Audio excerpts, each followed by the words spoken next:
Today, I'll be simulating the careers of everyone in the 2023 NBA draft class. And in 2K simulation, Wemby goes 1, Brandon Miller goes number 2, and Scoot goes number 3. And let's go ahead and see how everyone's NBA career is gonna pan out in the beginning. In season 1, Wemby wins the Rookie of the Year trophy, but the Spurs, Hornets, and Trailblazers all missed the postseason in their rookie year, which already brings us to the 2024-25 season, where Wemby progresses to an 89 overall in the offseason and is potentially looking for his first playoff appearance. And both Brandon Miller and Scoot progress to an 83 overall at the beginning of their sophomore seasons. And Wemby can't capitalize on his playoff aspirations, once again missing the postseason. But that wasn't entirely his fault, as he averages 22 and 13 in his sophomore season, making his first All-Star appearance. And the same thing goes for Scoot Henderson, who also misses the postseason. But Brandon Miller and the Hornets managed to make it out of the play-in tournament to play the Cavaliers in the first round, and eventually just get bounced in 6 games. And I think it's safe to say that none of them are taking their early career slumps very well, and all of them heavily progress in the offseason, with Wemby being a 93 overall and in the 90 overall club, Scoot being an 88, and Brandon Miller barely falling behind as an 87. And let's see if they can shake off these slumps heading into season 3. Both Brandon Miller and Wemby make it to the postseason, and Scoot gets eliminated in the play-in tournament. The Hornets somehow managed to obtain Anthony Edwards in free agency and make it to the 1 seed in the Eastern Conference, and Wemby made it out of the play-in to go against the Sacramento Kings. The Hornets cruised past the Jimmy Butler Heat in 4 games in the first round, and I wish we could say the same for Wemby, as unfortunately he gets bounced out of the first round in 6 games. But although the Hornets dominate in the first round, it wasn't all smiles for the organization, as Anthony Edwards tears his ACL and they lose in 6 games. And just like last year, the offseason shows even more promise for season 4, as Wemby bounces up to a 96 overall, cementing himself as one of the best players in the entire NBA. And Scoot and Brandon Miller are both the same overall, heading in as a 91 overall for the 26-27 season. And both Brandon Miller and Wemby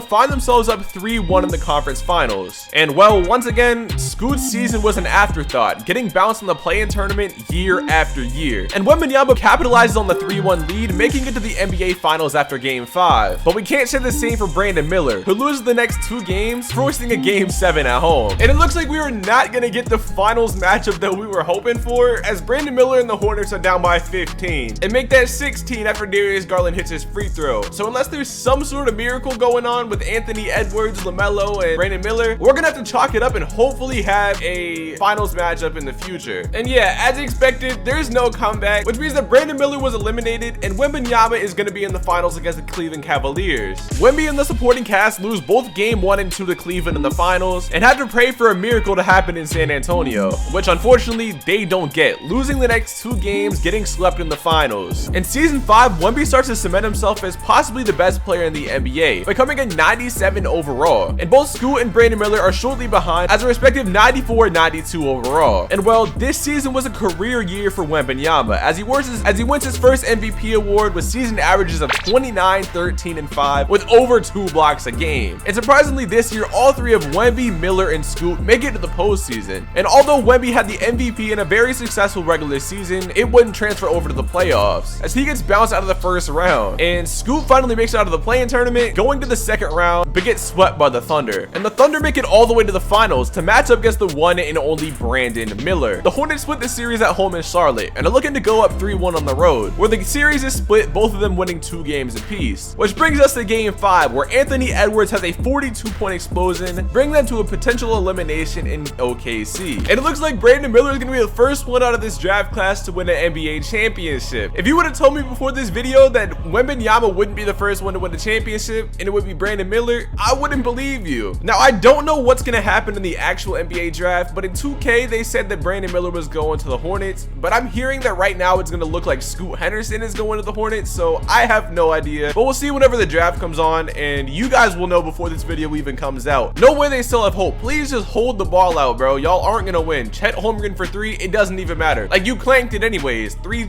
2, 1, and the Charlotte Hornets and Brandon Miller are the first ones to win an NBA championship. Who would have thought that the Charlotte Hornets would be the first team to win an NBA championship in this video? Oh my god. And Brandon Miller also wins the finals MVP, although there's LaMelo Ball and Anthony Edwards on the roster. So not only does he win his first championship, he gets his finals MVP as well. And this seems to be the potential peak for everyone's NBA career, as Wemby is a 97 overall, Scoot's a 95, and Miller is a 94 going into the 28 28-29 season. And this season, Wemby wins his second MVP award alongside the Depoy as well. And once again, Wemby, Miller, and Scoot all make it to the postseason, where Wemby and Scoot find themselves against one another in the conference finals, and Brandon Miller is playing the Cade Cunningham-led Pistons in the opposite conference finals. Brandon Miller and the Hornets sweep the Pistons, making it to the finals, where he has no clue who he will be going up against, as the series is split 2-2 with Wemby and Scoot, where Wemby dominates in Game 5, bringing us to a potential elimination in Game 6. And this game seems to be all about Scoot Henderson, as he's up by 17 with the ball with less than a minute left, which means there's going to be a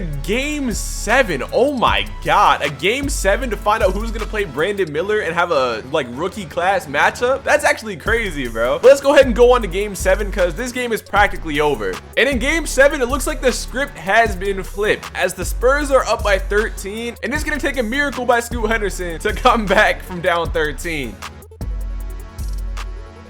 It's possible, though. It's possible. They just score right there. It is possible to, you know, come back with 11 with a minute left. There's no way that the Spurs sell this, right? Just hold on to the ball. They're not going to win in 2 possessions. And it's over, bro. 11-point game with 20 seconds left. And it looks like it's going to be Wemby versus Brandon Miller's super team in Charlotte in the NBA Finals. And although there seems to be a potential super team in Charlotte, Wemby takes advantage of his 7'5" frame and goes ahead and goes up 3-1, meaning there's a chance for an elimination in Game 5. And it looks like Brandon Miller and Wemby are going to be tied for the amount of championship rings that they have, as they're up by what, like 30 in Game 5? Like, I don't know how a super team loses this badly. You have LaMelo Ball, Brandon Miller, and Anthony Edwards, and just get dogged by a Wembanyama-led Spurs team in Game 5. And as expected, Wemby gets his Finals MVP, matching Brandon Miller for 1 championship and 1 Finals Most Valuable Player award. Wemby progresses to a 98 overall, even though I thought it was his peak. And unfortunately, that's the only highlight of Season 7, to be honest, as all 3 of them get bounced in the first and second rounds of the playoffs, which brings us to Season 8, where all 3 of them proceed to make it to the playoffs once again, and Wemby and Brandon Miller finds themselves in the NBA Finals against one another. And the Hornets look to bounce back after a disappointing matchup against the Spurs in a previous NBA Finals, and take the first 3 games to potentially sweep in Game 4. And oh my